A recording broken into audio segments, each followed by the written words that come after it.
मध्यरात्रि का सामान, कमलेश की अंतहीन यात्रा। कमलेश सिंह 47 साल का अनुभवी ट्रक ड्राइवर अपने साहस और भरोसेमंद स्वभाव के लिए जाना जाता था। पिछले 2 दशकों में उसने भारत की सबसे लंबी हाईवे सड़कों से लेकर सबसे खतरनाक पहाड़ी रास्तों तक सफर किया था। राजस्थान की तपती गर्मी से लेकर हिमाचल की कोहरे से ढकी पहाड़ियों तक हर सफर उसके लिए एक नया अनुभव था। उसकी पुरानी लेकिन मजबूत ट्रक, जिसे वह प्यार से लाली कहता था, उसकी जिंदगी का हिस्सा बन चुकी थी। ट्रक के पहिए की आवाज और रात के अंधेरे में चलने वाली हेडलाइट्स ही उसकी साथी थीं। कमलेश ने अपने सफर में कई डरावनी रातें देखी थीं, लेकिन वह रात उसकी जिंदगी का आखिरी और सबसे डरावना सफर बन गई। दिसंबर की सर्द शाम थी। कमलेश ने अपना ट्रक राजेश ढाबा के पास खड़ा किया था, जो NH 44 पर उसका नियमित ठिकाना था। ढाबे में हल्की फुल्की रोशनी थी और ट्रक ड्राइवरों की कहानियों और ठहाकों की गूंज चारों ओर फैली हुई थी। कमलेश अपनी तीसरी चाय पी रहा था और बीड़ी के कश ले रहा था जब एक अजनबी ने उसके पास आकर उसे टोका। वह आदमी लंबा और दुबला-पतला था। उसने लंबा काला कोट पहन रखा था और उसकी चौड़ी टोपी की छाया में उसका चेहरा आधा छिपा हुआ था। उसकी आंखें, जो ढाबे की मध्यम रोशनी में चमक रही थीं, अस्वाभाविक रूप से ठंडी और भयावह लग रही थीं। तुम कमलेश हो? आदमी ने ठंडी आवाज में पूछा। हाँ, कमलेश ने जवाब दिया। क्यों? काम है क्या? मेरे पास तुम्हारे लिए एक काम है, आदमी ने कहा और मेज पर एक मोटा लिफाफा रखा। कमलेश ने लिफाफा खोला। अंदर मोटी मोटी नोटों की गड्डियां थीं। इतनी रकम उसने कभी एक साथ नहीं देखी थी। इतने पैसे किस काम के लिए? उसने संदेह भरी नजरों से पूछा। सवाल मत करो, यह पता लो, आदमी ने उसे एक पर्ची थमाई। रात के 10 बजे गोदाम से सामान उठाओ और सुबह होने से पहले कालीगढ़ पहुंचा दो।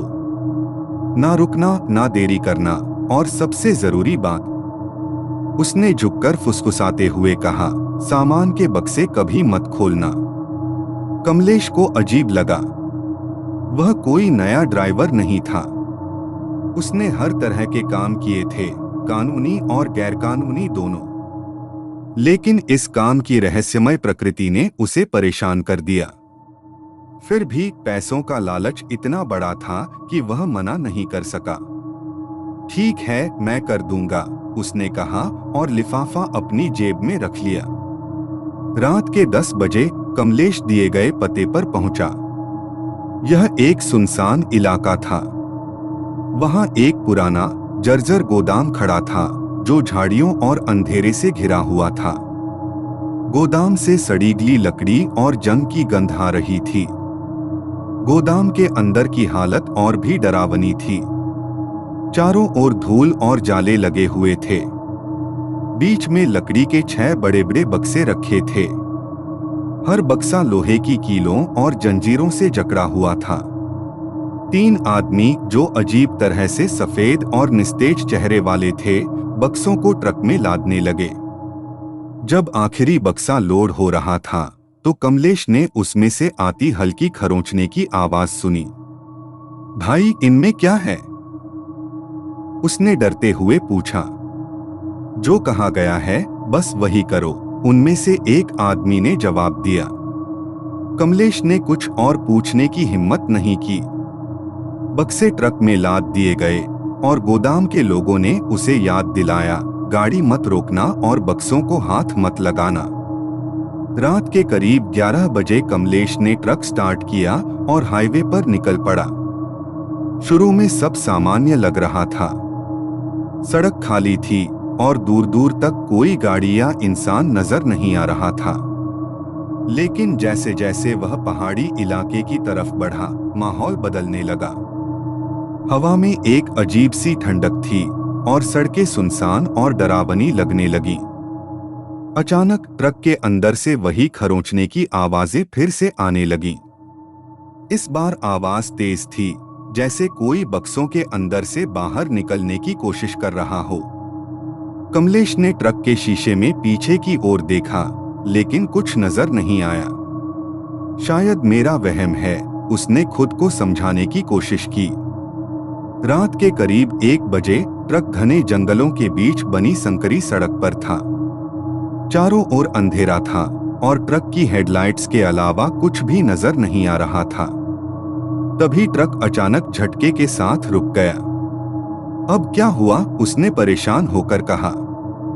वह नीचे उतरा और देखा कि ट्रक का अगला टायर पंचर हो गया था। कसम से, इतनी रात को ये मुसीबत। वह टूलकिट निकालकर टायर बदलने लगा, लेकिन तभी उसे पास की झाड़ियों से किसी के चलने की आहट सुनाई दी। कौन है? उसने तेज आवाज में पूछा। कोई जवाब नहीं आया। आहट और तेज हो गई। कमलेश ने झाड़ियों की तरफ टॉर्च मारी, लेकिन वहां कोई नहीं था। वह घबरा गया और जल्दी जल्दी टायर बदलने लगा। टायर बदलते वक्त उसे ऐसा महसूस हुआ जैसे कोई उसकी पीठ के पीछे खड़ा है। उसने धीरे धीरे पलटकर देखा, लेकिन वहां सिर्फ घना अंधेरा था। डरते डरते उसने जैसे तैसे ट्रक चलाना शुरू किया, लेकिन अब खरोंचने की आवाजें इतनी तेज हो चुकी थीं कि वह उन्हें नजरअंदाज नहीं कर पा रहा था। आखिर इन बक्सों में है क्या? उसने खुद से कहा। उसका सब्र जवाब दे गया। उसने ट्रक सड़क के किनारे रोका और सबसे छोटे बक्से को खोलने का फैसला किया। बक्से की जंजीरें और कीलें हटाते वक्त उसके हाथ कांप रहे थे। जब उसने बक्सा खोला तो जो उसने देखा, उसने उसके पैरों तले जमीन खिसका दी। बक्से के अंदर एक इंसानी कंकाल था, जो गलेसले कपड़ों में लिपटा हुआ था। उसकी खाली आंखों के गड्ढे चमक रहे थे और उसका चेहरा भयानक तरीके से मुस्कुरा रहा था। तभी बाकी बक्सों से खटखटाने और चीखने की आवाजें आने लगी। कमलेश ने बक्से बंद किए बिना ट्रक स्टार्ट किया और पूरी रफ्तार से भागने लगा। सुबह होने से पहले वह कालीगढ़ पहुंच गया। गांव एकदम वीरान था। टूटे फूटे घर, चारों ओर सन्नाटा और हवा में एक अजीब सड़ांध फैली हुई थी। गांव के बीचों बीच वही आदमी खड़ा था जिसने उसे यह काम दिया था। तुमने अच्छा काम किया, आदमी ने कहा। यह क्या है? कमलेश ने कांपते हुए पूछा। तुमने जो सामान लाया है वह अब हमारा काम पूरा करेगा। कमलेश ने ट्रक की ओर देखा। सभी बक्से खुल चुके थे। उनमें से इंसानी कंकाल निकलकर धीरे धीरे उसकी ओर बढ़ने लगे। नहीं, नहीं! कमलेश की चीखें पूरे गांव में गूंज उठीं। किसी ने उसे फिर कभी नहीं देखा। लोग कहते हैं कि अगर आप कालीगढ़ के पास रात में सफर करते हैं तो आपको एक ट्रक दिखाई देगा।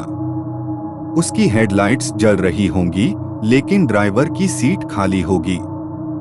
लोग कहते हैं कि वह कमलेश की आत्मा है, जो अब भी कालीगढ़ के खौफनाक रहस्य के बोझ तले फंसी हुई है। क्या आप उस ट्रक को देखने की हिम्मत करेंगे?